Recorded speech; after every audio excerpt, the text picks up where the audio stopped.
কে ধন্যবাদ জানালেন শুভেন্দু অধিকারী। ভবানীপুরে অনেক 10 থেকে 15 বছর ভোট দিতে পারেননি অনেকেই। শুভেন্দু অধিকারী এমনটাই বলেছেন, 2021-2023 এর তুলনায় বড় অশান্তি হয়নি এবার। ভোটাররা আমাকে ফোন করে বলেছে এবার ভোট দিয়েছি। শুভেন্দু অধিকারী বলেছেন, ধর্ম সম্প্রদায়ের ঊর্ধ্বে উঠে গুন্ডা দমন হবে। এখনো বাংলায় মহা জঙ্গল রাজ রয়েছে। আমি বলেছি পাপীদের অফিসে হাত দেওয়ার দরকার নেই, এমনটাই মন্তব্য শুভেন্দু অধিকারীর। ভবানীপুর এবং নন্দীগ্রামের আমি প্রার্থী ছিলাম। খুব শান্তিপূর্ণ নির্বাচন হয়েছে এবং আজকে গেজেট নোটিফিকেশনও হয়ে গেছে জয়ী প্রার্থীদের 293 জনের। আমি ওদের থ্যাঙ্কস জানানোর জন্যই এসেছিলাম। ইটস এ কমপ্লিটলি কার্টসি ভিজিট, কারণ নির্বাচনের আগে অনেকবারই এসেছি। এসআইআর চলাকালীন বা বর্তমান সিও দায়িত্ব নেওয়াকালীন অনেক পক্ষে বিপক্ষে যুক্তি তর্ক অনেক কিছু হয়েছে।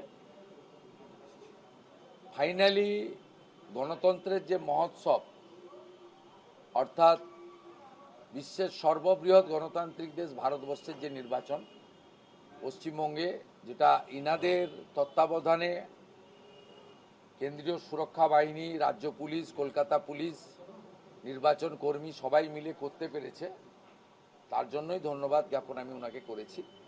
আর বিশেষভাবে ভবানীপুরে এমন ভোটারদের আমি পেয়েছি যারা গত 10 বছর 15 বছর ভোট দিতে পারেননি। তাদের হাউসিংয়ে তালা লাগিয়ে রাখা হতো, তাদের বলে দিয়ে আসা হতো ভোট দিতে আসবেন না।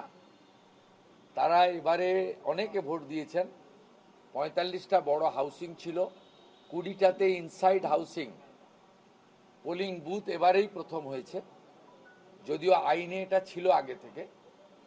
সেই ভোটারদের পক্ষ থেকেও আমি কনভে করেছি যে আমাকে হান্ড্রেডস অফ ভোটার্স তারা বলেছে তারা অনেক দিন পরে নিজের ভোট নিজে দেওয়ার সুযোগ পেয়েছে, इंसिडेंट फ्री इलेक्शन।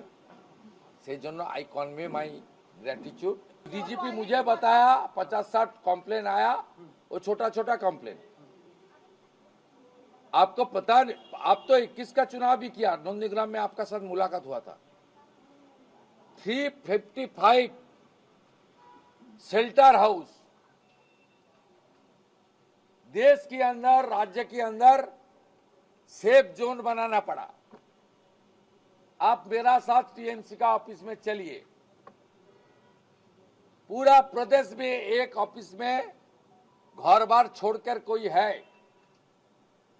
बीजेपी ने 355 सेफ हाउस बनाया।